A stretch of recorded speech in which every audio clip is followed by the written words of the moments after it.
Bonjour Clémence. Bonjour Annance. Alors début 2014, le bilan en Syrie est désastreux. Oui, la situation est de pire en pire chaque jour.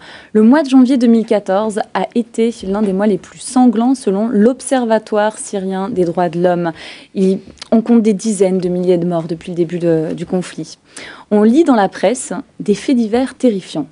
L'ONU qui confirme l'utilisation d'armes chimiques, mais aussi des bombes qui ont été larguées par des hélicoptères. Et lorsque les gens ne meurent pas par les armes, eh bien, ils sont la proie de la famine. Toujours par voie de presse, on apprend qu'un kilo de riz en Syrie, en janvier 2014, coûtait 73 €. J'ai même trouvé un témoignage où des hommes ont mangé des chiens et des chats pour pouvoir survivre. Des chiens qui n'ont même plus la peau sur les os. Il y a des problèmes d'eau, d'électricité. Donc tout cela fait que des maladies apparaissent comme l'hépatite A, mais sans médicaments. Comment est-ce qu'on fait ? La Syrie est au bord du chaos. Et au milieu de cette situation, eh bien, il y a les chrétiens. Et c'est vrai qu'en plus de cela, des djihadistes se sont infiltrés dans l'armée rebelle. Ce qui signifie que la Syrie est le 3e pays dans l'index mondial de persécution. C'est le 3e pays où les chrétiens sont le plus persécutés au monde. Et pourtant, des chrétiens font le choix de rester en Syrie. Ils refusent de se laisser terrasser par le conflit. Ils retroussent leurs manches et mettent leur foi en action. Je vous propose de regarder cette vidéo. Confrontés aux besoins immenses de leurs concitoyens, beaucoup d'églises ont décidé d'apporter leur aide.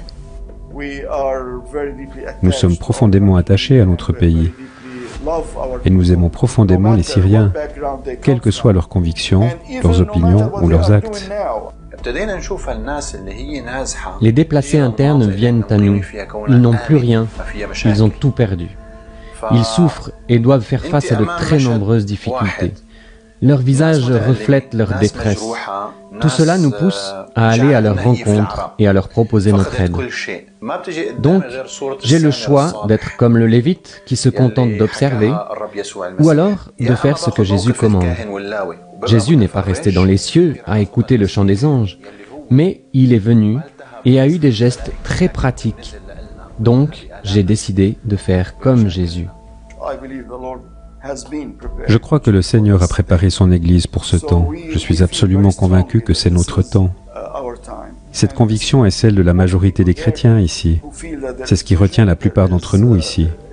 C'est là notre mission. Leurs réactions m'ont fait penser à une citation d'un poète tchécoslovaque pendant la période communiste. Elle dit « C'est terrible d'être enchaîné, de mourir en captivité, mais c'est pire de dormir en liberté. » Et c'est vrai, ces chrétiens sont captifs de la guerre, mais ils nous montrent par leur témoignage que même au plus fort de la guerre, il est possible d'agir.